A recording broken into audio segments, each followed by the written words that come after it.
Hello and welcome back to another video on daily use sentences. ഈ spoken English sentences ഇഷ്ടമായെങ്കിൽ share ചെയ്യുക, like ചെയ്യുക, subscribe ചെയ്യുക. Okay, so let's start. അവർ രണ്ടു പേരിൽ ആർക്കാണ് കൂടുതൽ അഴക്? അതായത് ചന്തം.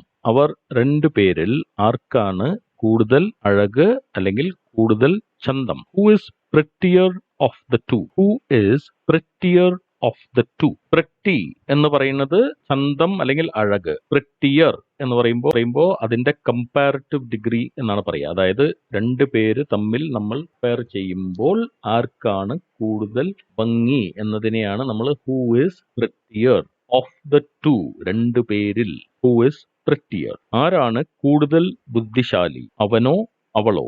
ആരാണ് കൂടുതൽ ബുദ്ധിശാലി?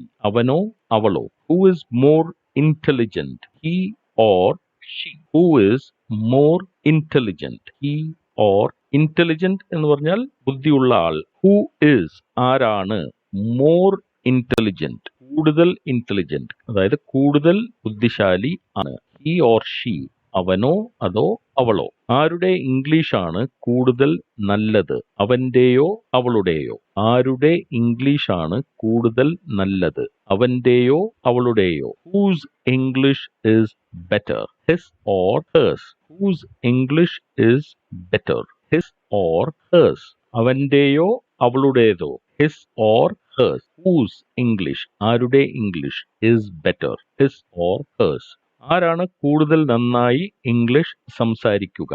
അവനോ അവളോ? ആരാണ് കൂടുതൽ നന്നായി ഇംഗ്ലീഷ് സംസാരിക്കുക? അവനോ അവളോ?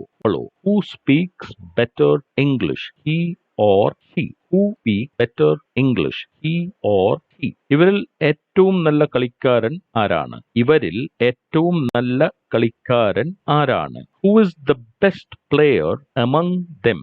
Who is the best player among them? ഇവിടെ നമ്മൾ ശ്രദ്ധിക്കേണ്ട ഒരു വ്യത്യാസം എന്താണെന്ന് വെച്ചാൽ രണ്ട് പേര് തമ്മിൽ കമ്പയർ ചെയ്ത് പറയുമ്പോഴാണ് നമ്മൾ ബെറ്റർ എന്ന് പറയുന്നത്. രണ്ടിൽ കൂടുതൽ ആളുകൾ അല്ലെങ്കിൽ സാധനങ്ങൾ അല്ലെങ്കിൽ കാര്യങ്ങൾ എന്നതിനെ സൂചിപ്പിക്കുമ്പോഴാണ് നമ്മൾ among എന്ന് പറയുന്നത്.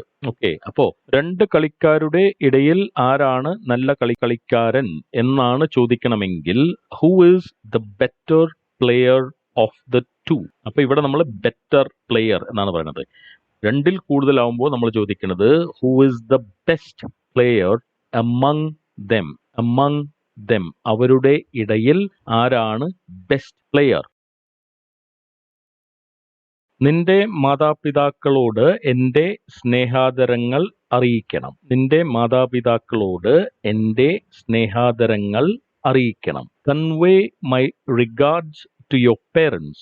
Convey my regards എന്ന് പറഞ്ഞാൽ എൻ്റെ സ്നേഹാദരങ്ങൾ, my regards കൺവേ ചെയ്യണം, അറിയിക്കണം. ടു യുവർ പേരൻസ് നിന്റെ മാതാപിതാക്കൾക്ക്. ഇതിനെ കുറച്ചും കൂടെ കാഷ്വൽ ആയിട്ട് നമ്മൾ പറയണമെങ്കിൽ ഈ കൺവേ എന്ന വാക്കിന് പകരം ഗിവ് എന്ന് പറയാം. Give my regards to your parents. നിന്റെ സഹോദരനോട് ഞാൻ ചോദിച്ചതായി പറയണം. നിന്റെ സഹോദരനോട് ഞാൻ ചോദിച്ചതായി പറയണം. Tell your brother I asked about him. Tell your brother I asked about him. ഇവിടെ നമ്മൾ asked എന്ന് പറയരുത്. I asked. Tell your brother നിന്റെ ബ്രദറിനോട് പറയൂ I asked about him.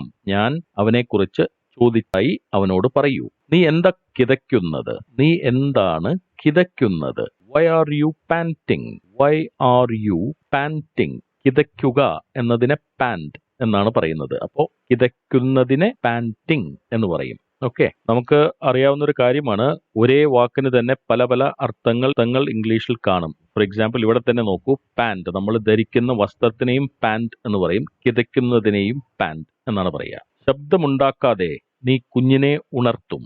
ശബ്ദമുണ്ടാക്കാതെ നീ കുഞ്ഞിനെ ഉണർത്തും. Don't make noise. You will wake up the baby. Don't make noise. You will wake up the baby. Wake up the baby പറഞ്ഞാൽ ബേബിയെ wake up ചെയ്യും, ഉണർത്തും. So don't make noise. നിനക്കൊന്ന് സംസാരിക്കാതിരിക്കാമോ? നിനക്കൊന്ന് സംസാരിക്കാതിരിക്കാമോ? Would you please stop talking? Would you please stop talking? Informal ആയിട്ട് നമ്മൾ സംസാരിക്കുകയാണെങ്കിൽ would you എന്നതിന് പകരം can you ഉപയോഗിക്കാം. So can you please stop talking അങ്ങനെയും പറയാം.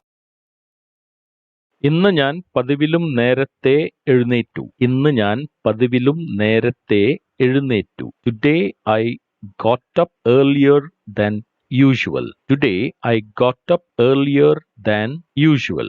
Usual എന്ന് പറഞ്ഞാൽ പതിവ്. Earlier than usual എന്ന് പറഞ്ഞാൽ പതിവിലും നേരത്തെ. ഏർലിയർ ആയിട്ട് ഞാൻ ഐ ഗോട്ട് അപ്പ് എഴുന്നേറ്റു. ഞായറാഴ്ചകളിൽ ഞാൻ വളരെ വൈകിയാണ് ഉണരുക. ഞായറാഴ്ചകളിൽ ഞാൻ വളരെ വൈകിയാണ് ഉണരുക. On Sundays I wake up very late. On Sundays I wake up very late. ആദ്യത്തെ സെന്റൻസിൽ നമ്മൾ പറഞ്ഞത് ഐ ഗോട്ട് അപ്പ് എന്നാണ് പറഞ്ഞത്. ഇവിടെ പറയുന്നത് ഐ വേക്ക് അപ്പ്. ഈ വേക്ക് അപ്പ് എന്ന് പറയുന്നത് ഉണരുക എന്ന അർത്ഥത്തിലാണ്. ഐ ഗോട്ട് അപ്പ് എന്നത് എഴുന്നേൽക്കുക. അപ്പൊ ഉണർന്നതിന് ശേഷം കിടക്കയിൽ കുറച്ചു നേരം കിടന്നു, എന്നിട്ട് ഐ ഗോട്ട് അപ്പ്. ഓക്കെ, അപ്പൊ രണ്ടിന്റെയും ആ ചെറിയ വ്യത്യാസം നമ്മൾ മനസ്സിലാക്കും. ഓക്കെ, ഗ്യാസ് ഓഫ് ചെയ്തോ എന്ന് നോക്കൂ. ഗ്യാസ് ഓഫ് ചെയ്തോ എന്ന് നോക്ക്. See if the gas is turned off. See if the gas is turned off. Off ചെയ്യുക എന്നതിനെ ടേൺ ഓഫ് എന്നാണ് കറക്റ്റ് ആയിട്ട് പറയേണ്ടത്. അല്ലെങ്കിൽ സ്വിച്ച് ഓഫ് എന്ന് പറയണമെങ്കിൽ അത് സ്വിച്ച് ആയിരിക്കണം. പക്ഷെ ഒരു തിരിച്ചിട്ട് ഒരു സംഗതി ഓഫ് ചെയ്യണതിനെയാണ് നമ്മൾ ടേൺ ഓഫ് എന്ന് പറയുന്നത്. See if the gas is turned off. അവന്റെ വീട് ഇവിടുന്ന് അത്ര ദൂരമില്ല. അവന്റെ വീട് ഇവിടുന്ന് അത്ര ദൂരമില്ല. His house is not